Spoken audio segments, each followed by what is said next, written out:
रामकृष्ण हरी मंडळी, आपल्या भक्ती चॅनलमध्ये तुम्हा सगळ्यांचं मनापासून खूप खूप स्वागत. येत्या 3 जानेवारी 2026 नवीन वर्षातल्या पहिल्या शनिवारी पौर्णिमा आलेली आहे. शाकंभरी पौर्णिमा आहे. नवरात्र संपत आहे शाकंभरी देवीचं. या दिवशी शाकंभरी देवीची पूजा आपल्याला कशी करायची आहे हे आपण बघणार आहोत. अर्थात आपल्याकडे शाकंभरी देवीचा फोटो नसेल मात्र तरी सुद्धा आपण पूजा करू शकतो.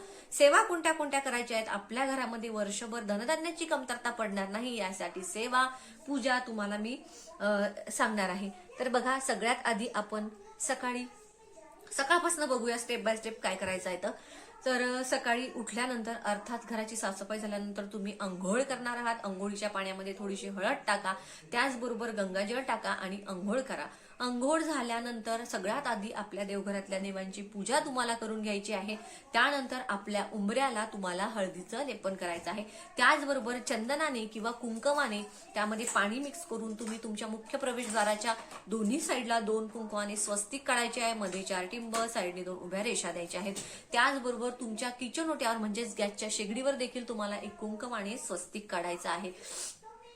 अर्थात उंबऱ्याला हळदीचं लेपन करून धूप दीप उंबऱ्यावरती तुम्हाला फुलं वगैरे वाहून पूजा करून घ्यायची उंबऱ्याची. अर्थात माता तुळशीची देखील पूजा करून घ्यायची आहे. एक दिवा लावायचा आहे तिथे. आणि आता शाकंभरी देवीच्या नवरात्राची समाप्ती आहे. तर आपण 7 दिवस काही केलं नाही नवरात्रामध्ये, तर निदान या एका दिवशी तरी आपल्याला काही करायची आहे सेवा. आता ही सेवा कशासाठी बघा, आपल्याकडे जर शाकंभरी देवीचा फोटो नाही आहे मग आपण पूजा करायची नाही का, तर असं अजिबात नाही. शाकंभरी देवी कोण आहे, तर ही माता पार्वतीचंच एक रूप आहे. आणि माता पार्वतीला आपण कसं पुजतो, तर आपल्या घरामध्ये माता पार्वतीचा देखील फोटो नसतो, त्यामुळे आपण अन्नपूर्णा देवीला पुजतो. आणि बघा, धान्य शाकंभरी देवी ही भाज्यांची हिरव्या पालेभाज्यांची देवी आहे. तो फोटो तुम्हाला स्क्रीनवर दिसतच असेल. तर आपल्याला पूजा कशी करायची आहे, आता अर्थात सगळी रोजची सेवा पूजा झाल्यानंतर आपल्याला देवघरासमोरच पाट ठेवायचा आहे. त्याच्यावरती तुमच्याकडे जेही वस्त्र असेल ते तुम्ही ठेवू शकता. आता तुम्हाला सगळं काय लागणार आहे, तर एक तांब्याचा तांब्या लागणार आहे. अर्थात कलश स्थापना करायची आहे. कलश स्थापना करण्यासाठी तांब्यावरती कुंकवाने स्वस्तिक, 4 टिंब, साईडने 2 उभ्या रेषा, तांब्यामध्ये स्वच्छ पाणी, कलशाला दोरा गुंडाळायचा, त्यामध्ये सुपारी, पैसा, हळदी, कुंकू, अक्षत, फूल टाकायचं. त्याला 5 नागवेलीची पानं लावा किंवा आंब्याची पानं लावा. तेही नसेल तर फुलांच्या किंवा मग फळांच्या डहाळ्या लावल्या तरी देखील चालेल. असा छानपैकी एक कलश स्थापन करायचा. आपल्या डाव्या हाताला एका कोपऱ्यामध्ये झालं. त्याच्याच बाजूला तुम्हाला आपल्या उजव्या हाताला एक तेलाचा दिवा लावून घ्यायचा. त्यानंतर एक मध्यभागी एक छानपैकी तांबण किंवा छोटीशी प्लेट ठेवायची. त्या प्लेटमध्ये कुंकवाने स्वस्तिक काढायचं, 4 टिंब, साईडने 2 उभ्या रेषा, हळदी कुंकू, थोडेसे तांदूळ त्यावरती ठेवायचे. तशी ती प्लेट तिथे ठेवायची. आता आपल्या देवघरातला गणपती बाप्पा घ्या किंवा मग एक सुपारी घ्या. आपल्या उजव्या हाताला थोडेसे तांदूळ ठेवा, त्यावरती गणपती बाप्पाची मूर्ती तुम्ही ठेवा. आपल्या डाव्या हाताला थोडेसे तांदूळ ठेवा, त्यावरती माता लक्ष्मीची मूर्ती तुम्ही ठेवा. आणि बघा, सगळ्यात आधी गणपती बाप्पाची मूर्ती तामणामध्ये घ्यायची. ओम गण गणपती नमः, ओम गण गणपती नमः 3 वेळा, 5 वेळा, 7 वेळा, 11 वेळा, 9 वेळा, जेवढ्या वेळा जमेल तेवढ्या वेळा अभिषेक करा. स्वच्छ पुसून घ्या, जागेवरती ठेवा. हळदी कुंकू, अक्षदा, फूल गणपती बाप्पांना अर्पण करा. दुसरी इकडे जी मूर्ती ठेवली आहे ती म्हणजे माता लक्ष्मीची.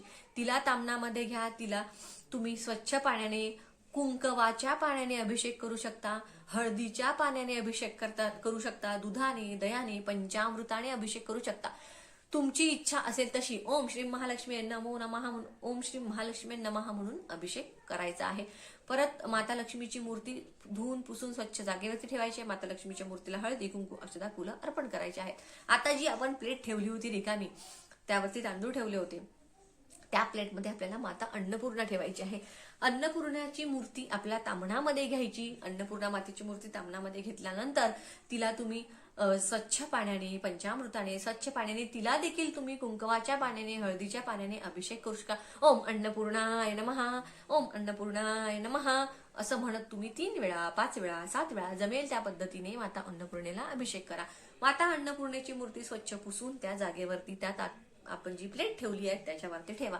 आता माता अन्नपूर्णेला आपल्याला तांदूळ अर्पण करायचे आहेत. मात्र कसे, दोन्ही हातामध्ये तांदूळ घ्यायचे आणि मूठ तांदूळ तुम्हाला जमेल तेवढ्या म्हणा ओम अन्नपूर्णाय नमः, ओम अन्नपूर्णाय नमः, ओम अन्नपूर्णाय नमः म्हणून तांदूळ अर्पण करायचे.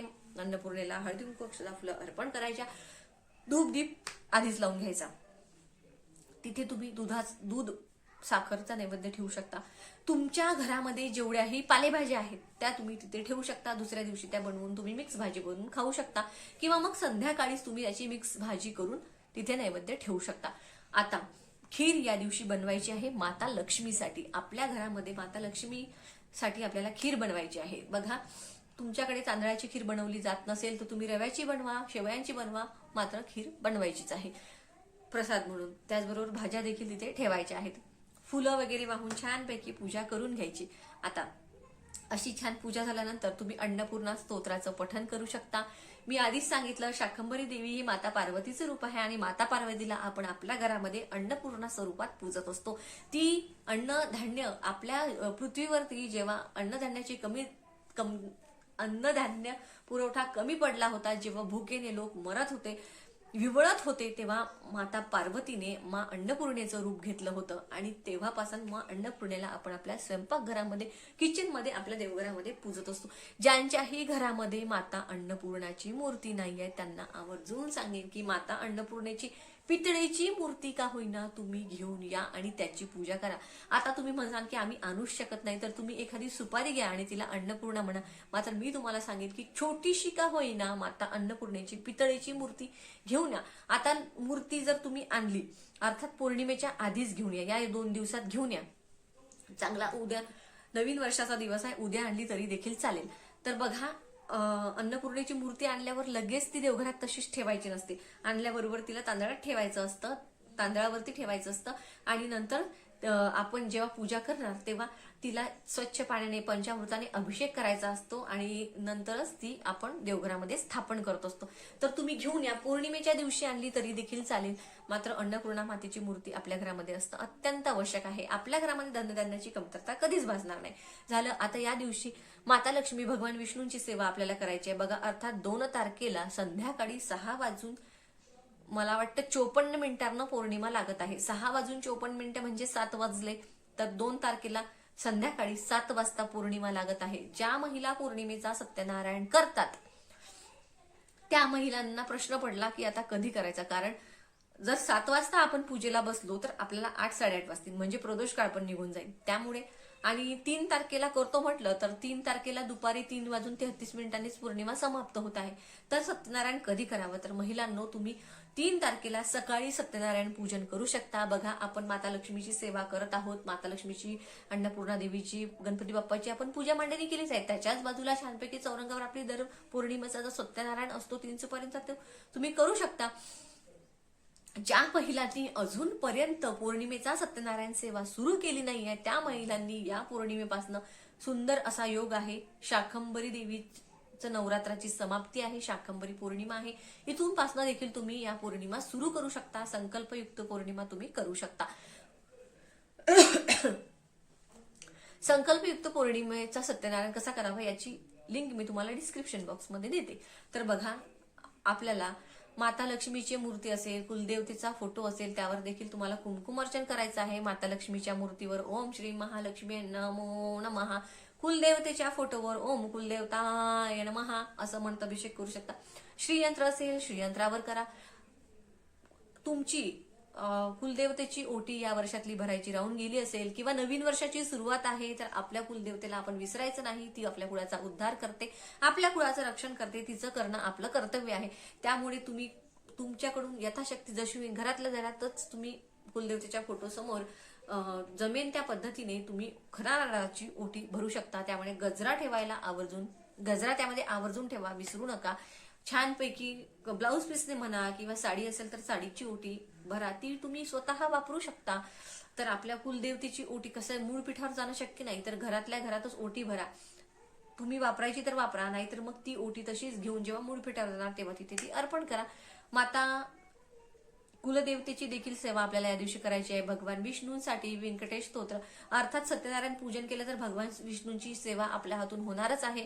मात्र व्यंकटेश स्तोत्र म्हणा, त्याचबरोबर श्री सूक्त असेल, विष्णू सहस्रनाम असेल, ओम श्री त्याचबरोबर कवड्या तुम्ही अभिमंत्रित करू शकता, कर्पूर होम तुम्ही या दिवशी करू शकता. त्याचबरोबर तुम्ही आपल्या घरामध्ये छोटासा होम, जसं की तुपाच्या आहुत्या गणपती बाप्पांच्या नावाने, त्याचबरोबर साखर, तांदूळ, तीळ याच्या आहुत्या, ओम एम ह्रीम क्लीम चामुंडाय विच्चे ओम एम ह्रीम क्लीम चामुंडाय विच्चे स्वाहा असं म्हणून करू शकता. नवरणव मंत्राच्या स्वामींच्या आहुत्या तुम्ही देऊ शकता स्वाहाकार करून. जेव्हा तुम्ही स्वाहा म्हणता तेव्हा माता आपलं मुख उघडत असते आणि आपला प्रसाद ती ग्रहण करत असते. त्यामुळे तुम्ही या दिवशी होम देखील करू शकता. खूप साऱ्या सेवा या दिवशी, पौर्णिमेच्या दिवशी आपण करू शकतो. तर आवर्जून महिलांनो हा दिवस चुकवू नका. नवीन वर्षाची सुरुवात सेवेनी करा. उपाय तर मी तुम्हाला सांगणारच आहे, मात्र उपायांपेक्षा विश्वास हा सेवेवरती ठेवा, श्रद्धा ठेवा. आपल्या मनातल्या इच्छा पूर्ण होतील. आपल्या घरामध्ये धनधान्य सुख समृद्धी नांदेल. व्हिडिओ जर आवडला तर लाईक नक्की करा.